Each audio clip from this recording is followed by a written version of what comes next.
see, you say give woman a chance and see what she has done. She has done what 10 men could not do. She has corruption in her system. Check your facts. No, can you tell us the figure again? 14,460,000,000. Is it for houses, for cars, or for jewelry? To see 1,000 a day, I know what in my eyes see. Talk less one woman like me, chop billion. Make it put down for prison, life jail. Straight. She was the first woman to ever lead OPEC, a trailblazer in the oil and gas industry. Celebrated as one of Africa's most powerful women. But behind the glamour, political power, and global recognition lies a story of wealth, controversy, betrayal, and downfall. This is the story of Diezani Alison-Madueke, Nigeria's oil queen. Diezani Alison-Madueke was born on the 6th of December 1960 in Port Harcourt, Rivers State, Nigeria. Her father, Chief Frederick Abiye Agama, was a respected chief, and she grew up in the sheltered environment of Shell Camp, where her family lived during the Nigerian Civil War. Even though she hails from Rivers State by birth, her marital ties would later root her deeply in Enugu State, where her husband's family originates. Her childhood education reflected her privileged upbringing. She first attended Hussey Model School after the war and in 1968 enrolled in Township School, Port Harcourt. Later, she joined the Holy Rosary Government Girls Secondary School, where she sat for her WAEC in 1975. Ambitious and determined, she pursued her A-levels at the Federal School of Arts and Sciences in Mubi before traveling abroad in 1977. First, she tried to study architecture in England, but later switched to Howard University in Washington, D.C., where she graduated in 1992 with a bachelor's degree. By 2002, she had earned an MBA from Cambridge University's George Business School. Thanks to the prestigious Chevening Scholarship, her academic journey positioned her as a unique blend of intellect, privilege, and ambition, a combination that would later thrust her into the heart of Nigeria's most lucrative and dangerous sector, oil and gas. Upon returning to Nigeria in 1992, Diezani joined Shell Petroleum Development Company, beginning in estate operations and consultancy roles. She quickly rose through the ranks, becoming head of civil infrastructure and later head of corporate issues and crisis management in 1997. In 2006, history was made. Diezani became the first woman appointed as an executive director at Shell Nigeria. For many young Nigerian women, she was proof that gender barriers could be broken, even in male-dominated industries. In 2007, under the administration of President Umaru Musa Yar'Adua, Diezani was appointed Minister of Transportation. Barely a year later, she was moved to head the Ministry of Mines and Steel Development. Then in April 2010, her big break came when Goodluck Jonathan became acting president. He appointed her as the Minister of Petroleum Resources, making her the first woman in Nigerian history to hold that powerful portfolio. This position would transform her from a respected technocrat into one of the most powerful political figures in Africa. As Petroleum Minister, Diezani wielded immense influence. Nigeria, Africa's largest oil producer, derived more than 70% of government revenue from petroleum. Whoever controlled the oil sector controlled the heart of Nigeria's economy. One of her major achievements was pushing through the Nigerian Content Act of 2010, which increased local participation in oil and gas contracts. It was seen as a bold step toward empowering Nigerian businesses against foreign dominance. She also became the first woman to head Nigeria's delegation at the OPEC conference, and in 2014, she was elected as the first female president of OPEC. On the international stage, she was celebrated. In Nigeria, she was both admired and feared. But behind the accolades, her ministry became dogged with allegations of massive corruption, mismanagement, and recklessness. In 2009, even before becoming Petroleum Minister, the Nigerian Senate indicted her for transferring over 1.2 billion naira into a private toll company account without due process. As Petroleum Minister, she supported the removal of fuel subsidies, arguing that they were a financial burden and encouraged corruption. But Nigerians revolted.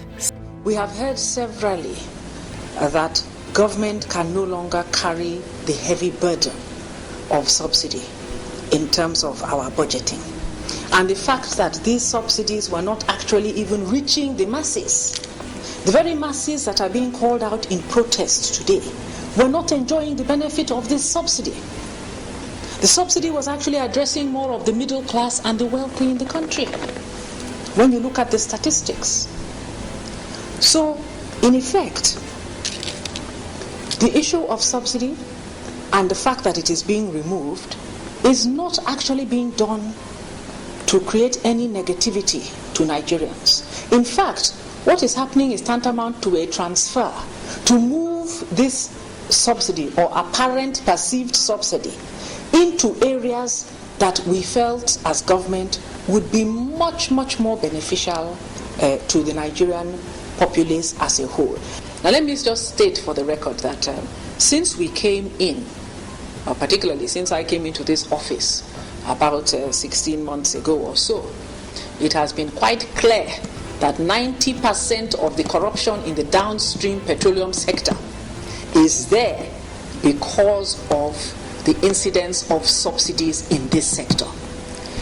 It is not possible to have your petroleum prices at 65 naira per litre at the pump in Nigeria and have that same petroleum priced at 190 naira per litre in Niger, 175 naira per litre in Ghana, 200 naira approximately per litre in Chad, and expect that petroleum will not somehow make its way to the more profitable venues for sale.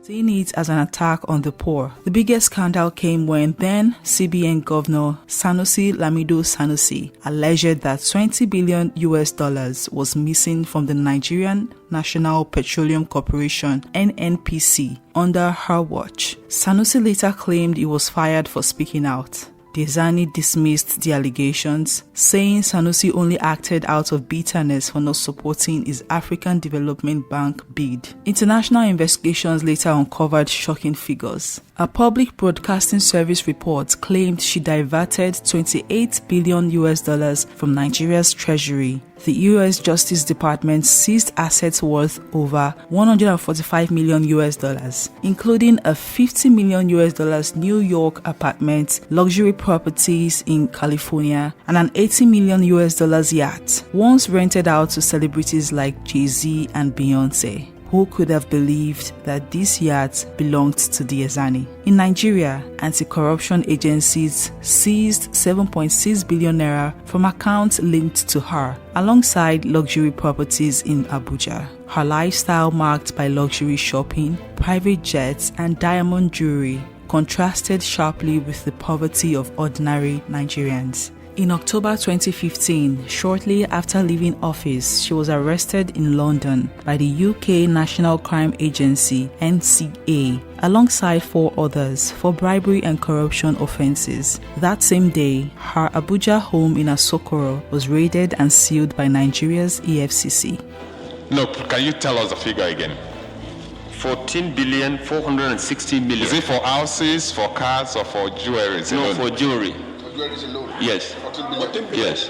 What about the value of the houses and cash, if you are in the position to set it out, please? The cases against her dragged her on across Nigeria, the UK, and the United States. By 2017, Nigerian courts had seized billions linked to her. The US kleptocracy team also confiscated luxury properties and frozen bank accounts. In October 2023, she finally appeared in a UK court to face bribery charges, with Nigeria pushing for her extradition. And on January 10, 2025, both the US and Nigeria confirmed the repatriation of $52.88 million traced directly to a corruption network. In 1999, Diezani married Admiral Alison-Madueke, former Chief of Naval Staff and Military Governor of Imo and Anambra States. The marriage tied her to Enugu State through her husband's roots in Oji River. She's a mother to one biological son and stepmother to 5 children from Madueke's earlier marriage, including Chimeze and Ogonna Maduka. In September 28, there was even an attempted kidnap at her Abuja home involving her and her son. Behind the power, Diezani faced her own struggles. She revealed that during her time as minister, she was undergoing treatment for breast cancer in the UK. By June 2024, reports confirmed she had separated from her husband as far back as 2021, marking the collapse of her high-profile marriage. Diezani Alison-Madueke remains one of Nigeria's most controversial figures. For some, she's a trailblazer, the first woman to lead OPEC, to head Shell Nigeria's board, and to serve as Petroleum Minister.